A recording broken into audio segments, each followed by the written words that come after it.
শিব ঠাকুর তোমার কি মনে নেই সে মা বলো সাজনের প্রধান কথা আমি নিয়তি দৈববাণী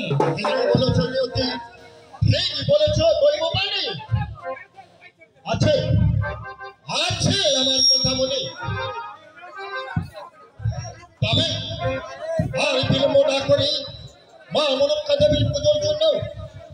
এই মহাত্মী যাব আমি কালীরাও সাগরে দেখি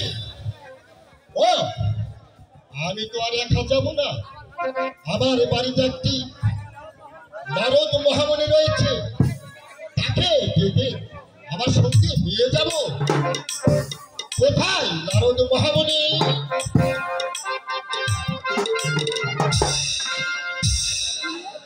আশীর্বাদ করি অশ্ব দীর্ঘজীবী হও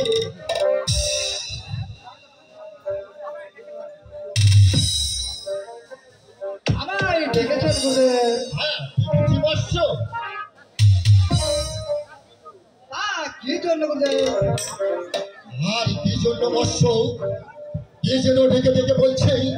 ওরে ওরে শিব ঠাকুর আপন ধানে বলছ কি তবে তোমার কি স্মরণ নেই সে মা মনসা দেবীর পুজোর কথা তাই অশ্ব তাহলে আমাকে কি করতে হবে বলে তাই তোমাকে আমার সঙ্গে হবে অশ্ব আমি যেতে পারি আমার না দুটি শর্ত রয়েছে গুরুদেব এমন কি শর্ত অশ্ব আমি এই কানে যা শুনবো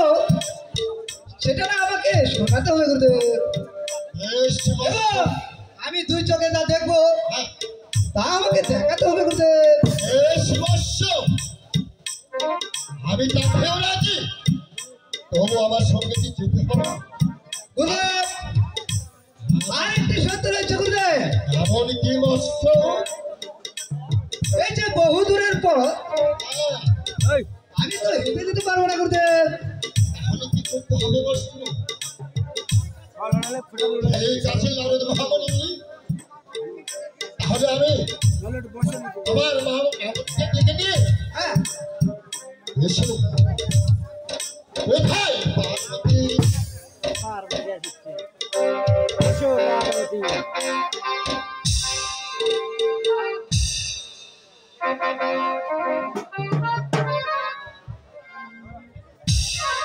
আমায় ডেকেছেন প্রভু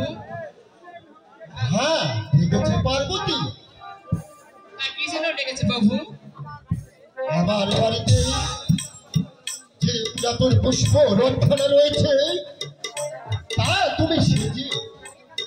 এই মুহূর্তে এনে দাও পার্বতী আমি তাই করতেছি প্রভু আমি তাই করতেছি আশীর্বাদ করি পার্বতী তুমি বেশি বিলম্ব করবে না তবে এই যাবে আর আসবে আচ্ছা ঠিক আছে প্রভু আমি এই যাবার এই আসবো আচ্ছা আমার পার্বতী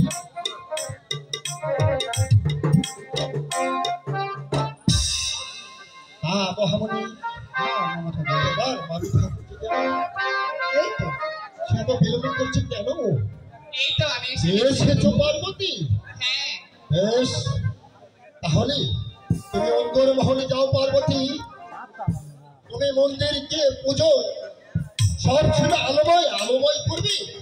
ঠিক আছে প্রভু আমি তাই আর যাচ্ছি আমি যে এই যে